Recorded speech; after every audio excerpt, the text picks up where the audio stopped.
Hey everyone, and welcome. Today we're diving into a really fascinating and honestly a pretty mind-bending idea about Japan's role in the world. We're going way beyond the usual stuff, beyond economics and politics, and deep into this idea of a spiritual purpose. All right, let's get into it. So, let's just start with this.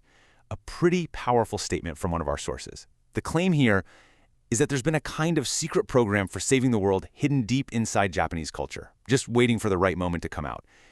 It's a huge idea, so let's try to unpack what that even means. So here's how we're going to break it all down. We'll start with this prophecy of a secret mission. Then we'll dig into the core spiritual ideas behind it, forgiveness and interconnectedness. And finally, we'll see how these big ideas are supposed to translate into actual, practical steps for building peace. Okay, so first things first. This idea of a hidden mission, a sealed mission. What is it exactly? And when was it supposed to be revealed? The core theory here is that Japan was given this unique spiritual program, a sort of blueprint for global harmony. But the catch is, it wasn't meant to be used right away.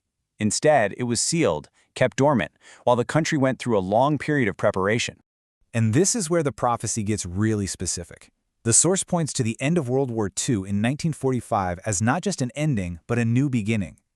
It kicked off an 80-year period where Japan's role was to quietly build up virtue by accepting its fate and embodying forgiveness. And this whole journey is said to end in 2025, when that seal is finally broken and the mission is unlocked. So if that whole 80-year period was about building up virtue, how? How is that supposed to be done? Well, that brings us to the absolute heart of this whole mission, forgiveness. But we're talking about a very specific kind of forgiveness, one with super deep roots in ancient Japanese culture. The word is yurushi, and according to the source, its origins trace all the way back to Japan's ancient Jomon period. It actually comes from the word yurumaru, which means to loosen a rope. So get this, forgiveness isn't about judging someone or saying you're absolved. It's about untangling a knot, releasing tension, and literally loosening a bond that's tying people down. And you can actually see little hints of this ancient idea in modern Japan today. The source points to Yuru Kyara, Japan's super popular loose characters or mascots. That gentle, relaxed, loose feeling is seen as a modern echo of this ancient idea of Yurushi. Now, this brings us back to that really important date. The source makes a pretty challenging claim here, that Japan's surrender in 1945 was the ultimate act of Yurushi. The idea is that by accepting everything that happened without any thought of retaliation, Japan began that 80-year process of building up spiritual virtue, the foundation for its future role. Okay, so if yurushi is the key action, the next core idea is all about why you would even do it. And this comes from a Shinto belief about who we are, fundamentally as human beings. The concept is called wakamatama, and it's the idea that every single person, no matter who you are, where you're from, what you believe, is a divided spirit from one single great divine source. We are all literally pieces of the same whole. So if you think about it that way, hurting someone else is kind of like hurting yourself. The source highlights a really cool clue to this right inside the language. You see, a common word for oneself in Japanese is jibun, and it's made of two characters, ji, which means self, and bun, which means part or portion.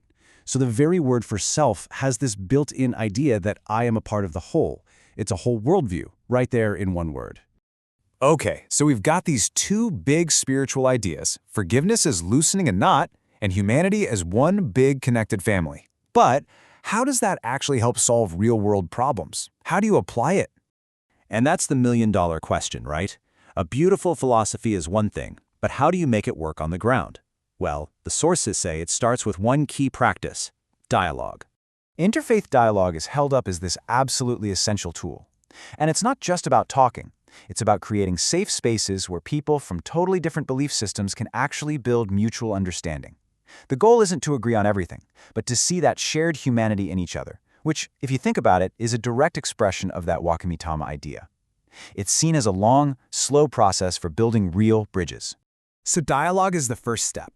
But to really make that understanding stick, you need shared action. Words aren't always enough. And that brings us to the second key practice. It's called hinokishin. Now this is a concept from the Tenrikyo religion, and it's all about selfless, grateful action. It means doing service for your community, cleaning a park, helping a neighbor, not because you have to or for some reward, but just out of pure gratitude for being alive. It's like faith in motion. And as you can see here, these ideas all connect. They form a clear path. It all starts with that foundational belief that all of humanity are brothers and sisters. From there, you build understanding through dialogue. Then, you make that understanding real through shared selfless action, or hinokashin. And the final goal of this entire path? To achieve what's called a yoki garashi, a joyful, harmonious life for everyone. All right, let's pull all these threads together. What does this mix of philosophy and practice really offer as a potential model for peace in the world? The sources talk about interfaith dialogue and hinokishin like they're two wheels of the same cart. You absolutely need both to move forward. Dialogue creates the understanding, but service is the shared experience that builds real unity when words fail. One is about talking, the other is about doing, and together they're seen as a powerful way to create harmony. So I think the core takeaway here is this. What starts as a very specific cultural and spiritual worldview actually leads to universal tools for peace. You know, whether or not you share the underlying beliefs, the methods themselves, open dialogue and selfless service, are practices that anyone, anywhere can use to build stronger, more connected communities. And that kind of leaves us with a final thought to chew on. In a world that feels more divided than ever, could this combination, a kind of radical forgiveness, open dialogue, and selfless service, could it actually offer a new blueprint for peace? It's a pretty profound question and one worth thinking about. Thanks for watching.